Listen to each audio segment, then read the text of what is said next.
Let's start with the closer of the two games, and that is Michigan's win. That is our big story today as we check out the Wolverines. It was not easy, but they figured out a way. Michigan hit 8 of 12 behind the arc. They actually trailed Northwestern by 7 in the final 5 minutes, but Michigan hit its last 4 field goal attempts. Caleb Houston continued his hot play, finished with 18. The Cats had a chance. They were down 2 in the waning seconds after an offensive rebound of a missed free throw, but could not hit the desperation heave.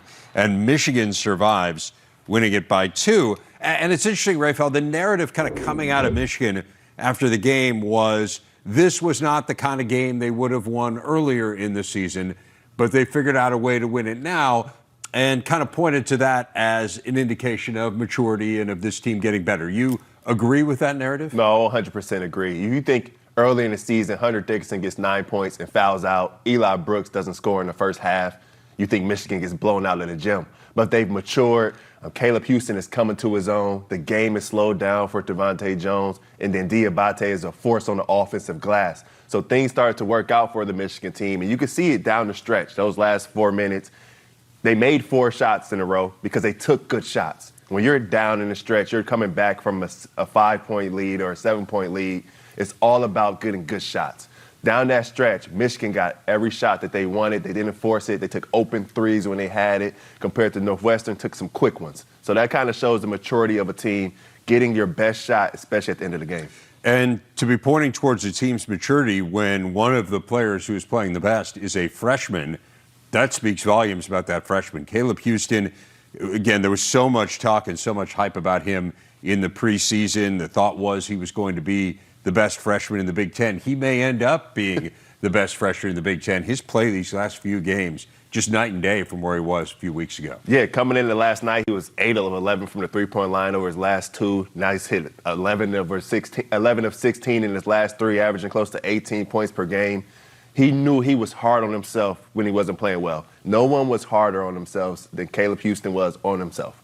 And that's when he took it to heart. He got in the gym. He didn't cry about it. He didn't sulk about it. And since Christmas, he's been playing more confident. And with him, it was never about making shots or missing shots, but you got to take them. And he's been taking shots very confidently the last few games. And you can see that his teammates believe in him. You see Devontae Jones, Eli Brooks. They're telling him to shoot a little bit more, telling him to be more aggressive. And the only way you get that respect from your upperclassmen, from your leaders, is that they see you in the gym putting in the time. So he's putting the time. He's bust through that freshman wall that we like to talk about, and he's really coming into his own right now. You mentioned Devontae Jones, and one of the things that really stood out to me down the stretch is here's a guy who's a 66, 67% free throw shooter, hit 6 of 6 in this game, including 4 of 4 down the stretch. The free throw line became huge. I mean, there were 46 fouls in this game. You mentioned Hunter Dickinson fouled out, Diabate fouled out, Robbie Barron fouled out for Northwestern. There were a number of guys with 4 fouls. And sometimes it just simply comes down to execution.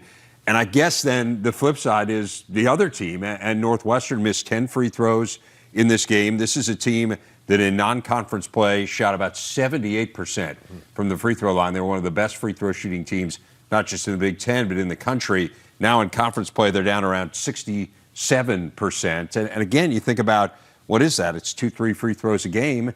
And those are the margins they've been losing by. Yeah, you think about last night. I mean, Northwestern, 23 field goals made. Michigan, 23 field goals made. They both get to the free throw line 26 times. Michigan makes 18. Northwestern makes 16. Michigan wins by 2. So it really came down to the free throw line last night. When you're on the road, you can't. I mean, it's tough to miss 10 free throws. And they also missed a couple front ends on some one-and-ones. You got to have your leaders and your upperclassmen, your best players, have the confidence, have the belief, and the composure to step up on the road and make big free throws. Because games in the Big Ten, when they get ugly, it comes down to the little things. And last night it came down to the free throw line. It is a recurring theme for them. It hasn't just happened on the road. It happened at home. We saw Pete Nance miss front end against Penn State, miss against Maryland, too, a free throw that would have given them the lead in the waning seconds. So it's tough. I mean, look, he's their best player. He's a borderline all-conference player. But at those moments, as you say, kind of do you step up? Do you make the big plays? We saw Boo Buie leave Caleb Houston to go double Jaron Falls. Yes. I mean, who's like, the 4th string center, with all due respect. So, yeah, I mean, just kind of the mental errors, just those little things. You pointed those out when we were sitting in studio last night. And unfortunately for Northwestern, kind of continue to rear their ugly head. Now 2-8 in games decided by 8 or fewer points. So that's the story with Michigan. There was some news with Michigan this morning.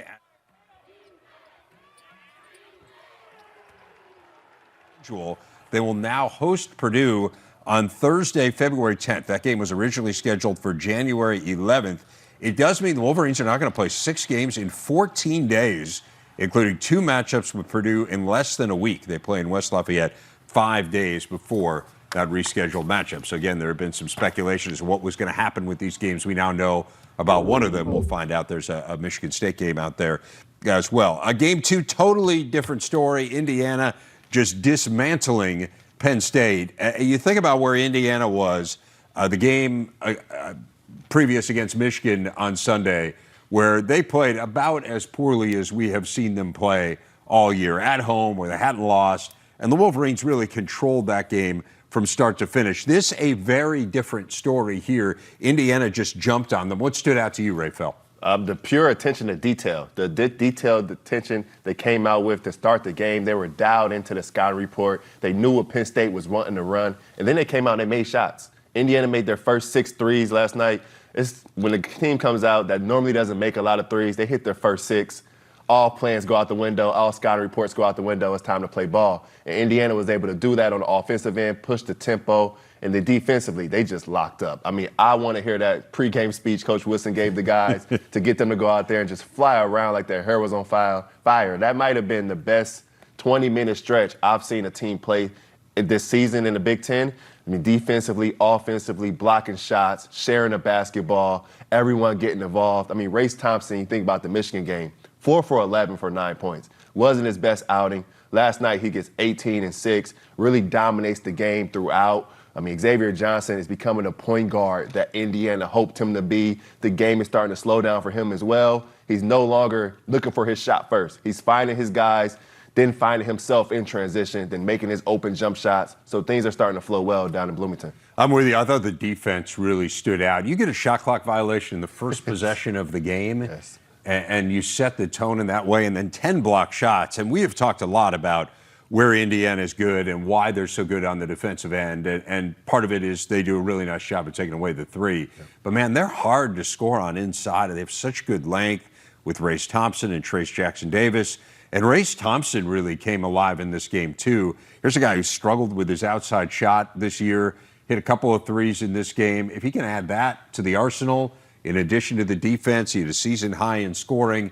As you said, you're seeing the pieces come together. Xavier Johnson with a really nice game. The only negative, obviously, was Rob Finney having to hobble off. He did tweet out this morning that he'd be back. Andy Katz had texted back and forth with the IU staff a little bit last night. He told us they did not feel like it was that severe.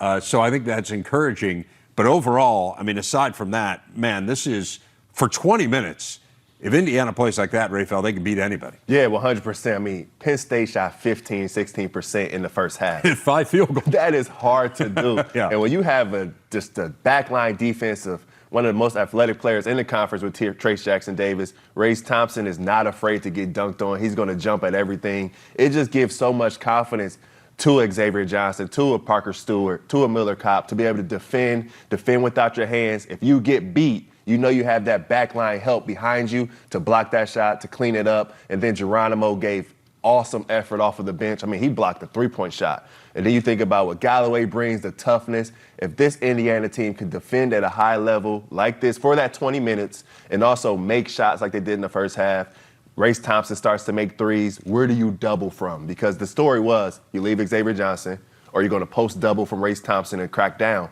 But now Race Thompson is making shots. Xavier Johnson's averaging over 17 points the last 3 games. It's starting to be, who do you leave? Parker Stewart's close to 50% from 3. You know Miller Kopp can shoot the basketball. It's starting to look like the team Coach Woodson wanted this team to be, and it get contributions from everywhere. Again, it certainly was early. Now, they got outscored 40-28 in the second half. I've got to believe it's tough. And when you're up 29 at the half, you tell me. I mean, it seems to me that it's hard to kind of bring that same defensive mental edge or really offensive edge either to a game when you feel like you have it in hand. Would you agree that that is what it was mainly a function of, or did you see something else that maybe concerned you in the second half? Well, yeah, two things. I mean, definitely you getting at halftime, you're up by almost 30, you're locking the team up. You feel good about yourself, especially after the Michigan performance. You feel as though you've answered the bell, you've rang the bell, you've done what your coach wanted you to do. But you still got to go out there and play that second half. I've been in the locker room up 20 plus against a good Iowa team and came out and lost the game. So it's one of those things where you've got to have a complete basketball game. You heard it from Coach Woodson in the presser. It was a great 20 minutes, but you got to finish the game out. You got to step on your opponent's throat and finish the second half up by more than 20 points as well. But it's also a testament to Coach Shrewsbury and what he was able to put together at that locker room. That locker room speech had to be spirited. A lot of conversations going on. Penn State came out and they played hard. At that point where you're down, it's not necessarily about coming back fast or hitting a home run. Play with some heart. Play with energy, do what we work on, and play hard. And that's what Penn State was able to do in that second half, just a little too late. Agree with you, and I do think that really stood out, kind of this notion of Penn State has created an identity here early under Michael Shrewsbury. They did not play with that identity at all in the first half. I mean, just looked completely overwhelmed. Again, give a ton of credit to Indiana, but they did play with that identity in the second half, and I think that's got to be somewhat encouraging. Again, the game was over. Yeah. Right? I mean, I don't think there was anything. It was going to take an unbelievable miracle for Penn State to come back. But to play as well as they did, to put even just a minuscule amount of game pressure on IU there down the stretch, I think it speaks again a little bit to what Michael Shrewsbury's built. No, 100%. I mean, being around that program, being at a shoot-around, the guys want to play hard for Coach Shrews. They feel as, I mean, you looking at halftime, it's almost as if they felt bad that they weren't playing as hard, so they came out and played harder. So my college coach would always tell us, you're going to start your next game how you finish your last game. And Penn State finished the game out hard. They finished the game out strong. Miles Dredd was able to make some jump shots, which is going to be key for this Penn State team moving forward. But the culture Coach Shrewsbury has built out there, play hard, play tough, don't give in, and fight. But when you get punched in your mouth at the beginning of a game like Indiana did, that's tough to do. It's tough to come back from. Yeah. That second half, they picked it up. It was a serious punch, too. It was. It was a haymaker. Lots more coming up from Ray Fell later in the show. We're going to turn our attention to women's hoops, though, next. She is rewriting the record book seemingly every time she steps on the court. Caitlin Clark joins us to discuss her remarkable season. Stick around. Iowa's Caitlin Clark on an unbelievable run. 4 straight Big Ten Player of the Week honors. Triple doubles in back-to-back games, the first Big Ten women's player ever to accomplish that. The first player of either gender in college hoops history to have back-to-back triple doubles scoring at least 30 points. And then on Tuesday against Penn State, she set the Big Ten record for assists in a regular season game with 17. Caitlin Clark joining us now. She is our big interview. And Caitlin, thanks so much for taking the time. Some of those numbers and stats are just mind-boggling. You were great to start the year. I mean, you've been really good from the word go. You were fabulous last year. But it does seem like you have kicked it into another gear here in January. What do you think has changed in your game? Yeah, I mean, conference play, obviously, that's the best time of the year. And I think with the Big Ten being so competitive, I think that just brings out the best in us. Not only me, but our team. I think we're playing really well right now, obviously winning 6 games in a row. So, you know, this is when you really need to hit your stride and really carry that into March and into the tournament, into the Big Ten tournament. So, yeah, I think we're just playing super well. Obviously, we have some tough games coming up, but, you know, this is when you want to be playing your best basketball. One thing that really stood out to me is early in the year, it seemed like your three-point shot wasn't falling at the rate it was a year ago. That seems to have changed here a little bit of late. To what do you attribute that? Yeah, I mean, I think I'm the type of person that's just going to keep shooting them no matter what. And I just stayed in the gym, kept working. I knew it wasn't going to last too long, and that's just the same for Coach Bluter. But really, our team has struggled from game to game, kind of really making those shots and knocking them down with confidence. But, you know, at the end of the day, I think, you know, we are who we are, and that's Iowa basketball. And as you've seen lately, we've made them. So that's what we want to keep doing and keep performing at that level. I do want to get into some of those accomplishments that we were outlining on the way in because, I mean, they are mind-boggling. Like, to think of all the great players in college basketball through the years, men and women, and there hasn't been a single one ever who has had back-to-back triple-doubles scoring 30 points. And then, I don't know if you saw this, but the list in the NBA is crazy. of the people who you're on this list with. I mean, it's Russell Westbrook, it's LeBron, it's Giannis, it's Kobe Bryant. I mean, it's just insane. And then there's Caitlin Clark. Like, when you hear that and when you see that, what goes through your mind? Yeah, I think the first thing is really, I never would have thought of a stat like that. I mean, it's pretty incredible that somebody even found that. But, you know, I think that's just part of my game, is really just being able to help my team in any way possible. You know, and that's what makes me so great, I think, and that's what our team really needs. I think we have so many good rebounders, and we really focus on that assist, and that's what makes us so good. When we're playing that pretty basketball, the other night we had 37 assists on 43 made shots, and, you know, that's what we take pride in, and that's what makes us so great. Well, you know, we have a lot of time on our hands, Caitlin, to dig through and find stats like that, so that explains it. But you're right, it is pretty remarkable. Do you ever surprise yourself? Like, do you ever say, wow, you know, I can't believe I did that or accomplished that? Or do you think, wow, that was pretty good? I wouldn't say surprise myself. I mean, I'm a pretty confident player, and that's just who I am. And, you know, I've worked on my game a lot, and I've tried to stay confident in that, even when things aren't really going my way and when things aren't going our team's way. You know, we just try to stay confident. But, you know, maybe there's a pass here and there that surprised me a little bit, but not anything too crazy. And, you know, I just want to keep building and building, because I think that's what this team needs to be great. And, you know, that's what Coach Bluder preaches every day. But I wouldn't say anything too surprising, because, you know, that's the stuff that I do in practice and that I work on every single day. You mentioned what Coach Bluder preaches. You have said that she is a player's coach. What do you mean by that? Yeah, I think no matter who she has on our team, she's going to adjust our offense, adjust our defense, and that's what makes her so good.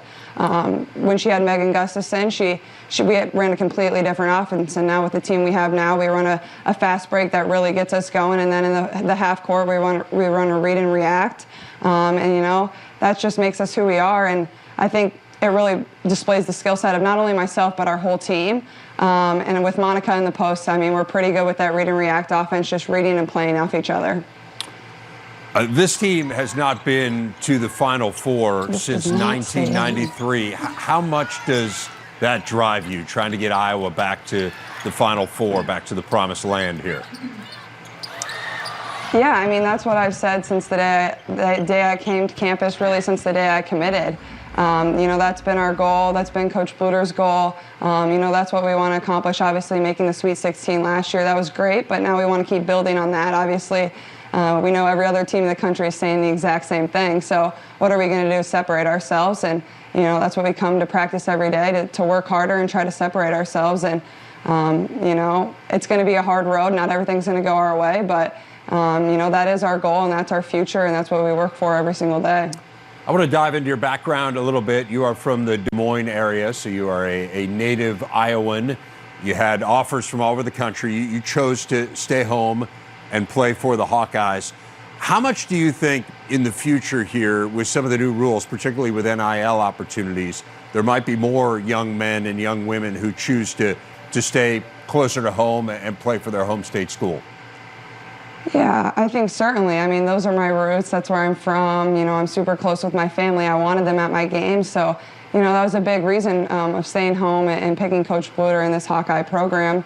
And I think NIL is going to be only another factor for young kids to navigate as well now. But, you know, I've had some really cool opportunities. I hope to only grow the women's game more and more, and just get more attention on it, get more people watching it. And I think, you know, staying home and kind of doing something different and writing that different story is really attractive to people, and people want to watch. People want to tune in, and I can't forget to mention, you know, Hawkeye fans, they're awesome here. They support women's basketball. They come to our games. They want to watch us, and, you know, that's another reason I picked Iowa, is because I love playing in front of a packed crowd. You mentioned you've had a lot of different opportunities. Are there any that you can let us in on? Like, what have been some of those opportunities that have come to you? Yeah, I mean, I have a deal with Hy-Vee, so that's pretty spectacular. They're a great partnership for me. They've worked with other really big-name athletes, and Patrick Mahomes, Travis Kelce. So that's been pretty spectacular, and they really understand my roots, where I'm from. I'm a homegrown kid. I stayed here in Iowa to compete for the Iowa Hawkeyes, and, you know, I think NIL is going to be great for so many people. I think there's opportunities high and low, no matter what it is, what you're passionate about. You can really get involved in your community, help others, and I think you've seen so many positive things, especially here. I think Iowa sports and athletes here have done such a great job of giving back to the community, and it's been a cool thing to watch. Your brother plays football for Iowa State. To what extent did he try to sway you to play for the Cyclones rather than the Hawkeyes, particularly since you grew up in the Des Moines area, closer to Iowa State than to Iowa? Yeah, I mean, my brother was always supportive no matter what it was, who we were playing, or no matter what. He just wanted me to pick the best school for me, no matter the fit, no matter where it was. Obviously, I don't think he would have minded if I went to Iowa State, but at the end of the day, he just knew I needed to pick the best place for myself. And, we're each other's biggest fans to this day, and it's just been really cool to watch him live out his dream, and he supports me in everything I do, living out my dream here. I know you have said in talking about your childhood how competitive you were as a young kid and that you were competitive with him. How did that manifest itself? Yeah, I mean, we were super competitive growing up. I think my parents had to break up way too many fights, which I'm sorry for. But, to this day, we're still competitive no matter what we're doing. And I have a younger brother as well. And, we competed with him. And no matter what it was, if we were playing a board game or if we were cooking something, it was always competitive. And I always wanted to win, and I'm still that same way to this day. So, that's just who I am. And I think that's honestly what molded me into the person I am today. It's just all those backyard football, basketball, no matter what it was, we competed. And, I'm still that exact same way today. It's interesting. I think it's pretty clear you are the leader right now for National Player of the Year in women's college basketball, particularly with Paige Beckers at UConn being out with an injury. You know her very well. I know you've competed against her. You've competed against Ashley Jones. You played on the same team. Of course, she's a great player at Iowa State. How does kind of what has become this interconnected world of AAU and of players playing against one another, when you play against people people you've been teammates with, people who are your friends, what's that dynamic like? Yeah, I think especially Paige, just kind of growing up and always playing her, both being from the Midwest, I think it's really good for AAU basketball more than anything. And just seeing all these players that I grew up playing versus, and now seeing them in college, seeing them succeed, especially a lot in the Big Ten. It's just been kind of cool. It's crazy how fast time flies. But I think even my experience with USA basketball, meeting new people, being around the best players in the world, and, that's my dream, to be an Olympian, to be in the WNBA, and, you want to compete against the best every single day, and I get to do it here in the Big Ten, so that's a bonus as well. Speaking of Big Ten play, we'll leave you with this. You go to Northwestern to play them tomorrow. They are the only team to have beaten you in the Big Ten. What do you need to do to return the favor? Yeah, I mean, I don't think we were at our best there, obviously bouncing back from a little COVID situation. And, Northwestern is a super solid team, kind of a weird defense that we're not always used to. But, we'll be prepared, we'll be ready, and we want a little bit of revenge because they got us on our home court. So we want to get them back on theirs.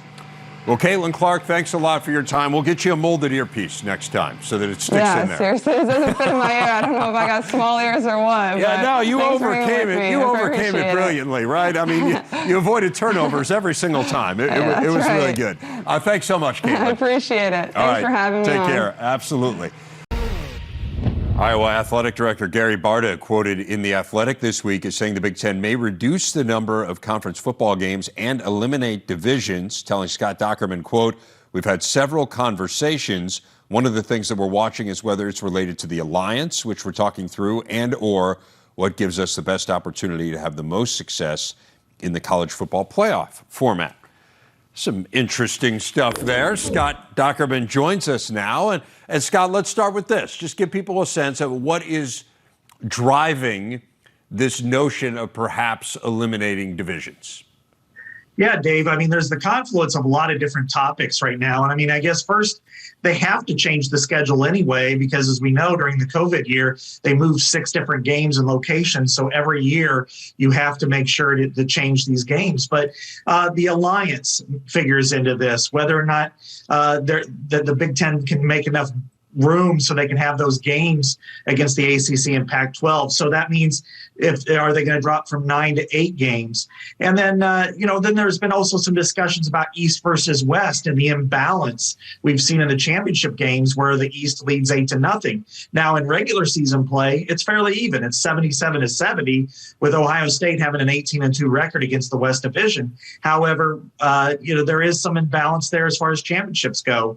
And then finally, you start to ask, is this the right method to crowning a champion, and how does this impact with the college football playoff? If you have 12 teams, can you get the best 3 teams there if one of them is not necessarily playing for a championship? So there are a lot of different tentacles to this discussion, and they're all being discussed robustly by the administrators and athletic directors. There's a ton to unpack there, so let's kind of take it issue by issue.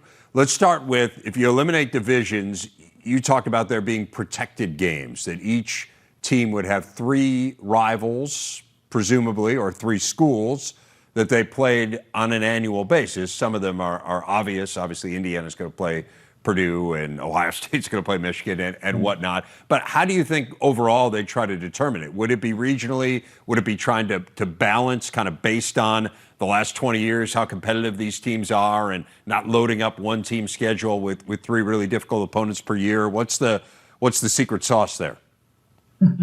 Your answer is as good as mine. I mean, when it comes to this, I think we're cycling back almost to legends and leaders when we talk about equity. But I do think it will play a role a little bit, because if you're looking at Michigan, the 3 biggest games every year right now are Ohio State, Michigan State, and Penn State. But that's not really equitable.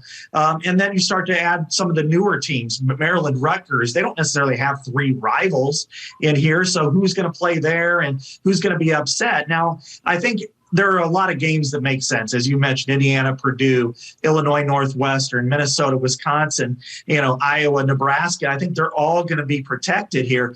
But then there's going to be some that you're just going, oh, no, and that's, Northwestern, for instance, with games against Wisconsin, Michigan State, Iowa. They've been great games for the Wildcats and for the other teams, but can they fit in there? And then finally, you do have to figure out, which trophy games matter the most. We've seen a lot of King Solomon here in the past, and I think when we did go legends and leaders in 2011, the Iowa-Wisconsin rivalry, was sacrificed, and that was really difficult for both programs. I don't think we'll see it to that degree, but I can see an Ohio State not playing, say, a Michigan State or Indiana, and instead get matched up with Maryland, and then likewise Michigan maybe getting matched up with Rutgers to try to build those East Coast ties with some of those teams. Scott, one of the things we're hearing in the college football playoff discussions is that the Big Ten wanted a guarantee that the conference champion would get in, and I think in the back of most people's mind, the thought is, well, what they're trying to protect against would be a year where, let's just use the example because the East has dominated the West, where maybe there's a team that comes out of the West that wouldn't otherwise be in college football playoff contention, and they pull off the upset. Now, all of a sudden, they're the Big Ten champ, and what if they're not good enough to get in? Would this alleviate that concern somewhat? I mean, if you were to have your 2 best teams playing in the conference championship game, surely the belief is that whoever wins among those top 2 would be good enough to be in the top 12 nationally, yes? Yeah, absolutely. I mean, if you're looking at, let's take a given year where you have an 8-0 Ohio State and a 7-1 Wisconsin, that doesn't matter. Both of those teams are probably going to be in that discussion for the playoff. And if they aren't, one of them might be, say 15th or 14th. So it doesn't look bad. I think the questions are, we saw it a few years ago with Northwestern. I think Northwestern was 8-4 playing Ohio State, and Northwestern had a great year and everything. But I can understand where some other leagues may disagree that a team that's 9-4 maybe doesn't deserve it. I think the Big Ten has proven that it has a depth that is unmatched by except for maybe the SEC when it comes to competitive play. So it's understandable that it would want its champion in there regardless. But I think it does solidify the argument. If you don't have divisions, then your number 2 team is your number 2 team. It's not separated by geography or strength of schedule in a lot of cases. Scott, hand in hand with this, I would imagine, is the fact that there's a media rights agreement that is coming up here for the Big Ten. And as I think we both know, 9 conference games was a big driving force and a big selling point behind that media rights agreement. Is the belief that an alliance game whether it be against the ACC or the Pac-12, as if you go to 8 conference games, but you play a 9th game like that, that would offset the loss of the conference game, that would be enough of a driver to keep that media rights agreement at a spot where the Big Ten would be happy? No, I think right now that's a huge discussion because at the upper levels of Michigan, USC, and Ohio State, Clemson, Penn State, Oregon, those games are going to sell. They're going to be great for television and the media partners. But then when you start to get in some of the other games, let's say for Iowa, the team I cover, if you're losing an Iowa-Michigan State game, but you're gaining an Iowa-NC State game, how does that matter? What are the numbers going to be like for the media rights agreements? And I think that's really going to be at the crux of this argument, or this discussion, I should say. And I don't understand. I don't think this is going to really change much, the mid-level and lower level as far as media rights agreements go. But I would imagine that the new partners are going to be more than energized to see some of those numbers that could generate 6, 7, 8 million viewers, especially early in the season. Scott, did you get any sense of a time frame as to when all this might be resolved? Now it looks like what they want to do is try to wait as long as they can to get clarity on the college football playoff. Because, if you're an Ohio State or a Michigan and you're already playing a robust schedule, and then you add a marquee alliance game and then maybe another marquee not on conference opponent, there's never been a team that's had 2 losses that's made a 14 playoff. But if you got 12, and you're guaranteed a spot in the top 4 with a bye as a Big Ten champion or close to it, then it won't really matter. So I think they're waiting as long as they can, but they do have to have a 2023 schedule changed. So I think that does kind of give them at least somewhat of a timetable that maybe by the summer or the fall at the latest, before they're going to have to make some sort of decision. Scott, I want to switch gears just a little bit while we have you. A meaty question here, but Kirk Ferentz just got a contract extension. He had put together an ex-player advisory committee after the issues they had a couple of summers ago with race relations inside the football program. The story came out recently that committee was dissolved. Then there was a sense that wasn't really fully portraying kind of what Kirk's line of thinking was. Give us a sense of kind of, I realize there's a ton to this issue, but kind of where this stands, what's going on with this ex-player advisory committee and the race issues. As you can imagine, it's a complicated issue and it's an emotional issue for the players, for the coaches, and then those who helped out on the advisory committee. I would say probably the best way I could describe it is there was somewhat of a disconnect maybe between Kirk Ferentz and his coaches, along with a few members of the advisory committee, as to what their charge will be, what they're responsible for. I think in some ways it was fairly innocent. It was just how much involvement they were going to have in certain areas. And so there was a heavy disagreement during Iowa's bye week when there was a meeting. And ultimately, Kirk Ferentz decided to disband it with the people who are involved with it now. And now he wants to reform it in a way where there are more players who are of comparable age to his current athletes, as opposed to, some of them who are maybe twice as old as the players currently on the team. So that's what he said in a letter. We get a chance to talk to Kirk, it seems like, next week and get more clarity on this. But it will return. It's just at a different format than what we saw for the last 18 months. Right. So a case where maybe the headline is a little deceptive as opposed to what's actually going on inside the program. And again, we've heard nothing but positive feedback, or largely positive feedback, in terms of the changes that Kirk has made internally. One last question. Who will be the starting quarterback on opening day for the Hawkeyes next year? That's a great question, and I'm going to go out on a limb, and I'm going to say Alex Padilla. Huh? I think he'll have a really good spring. He looked good at times this fall, and I expect him to really compete for that position and maybe punch through and be there on the first game against South Dakota State.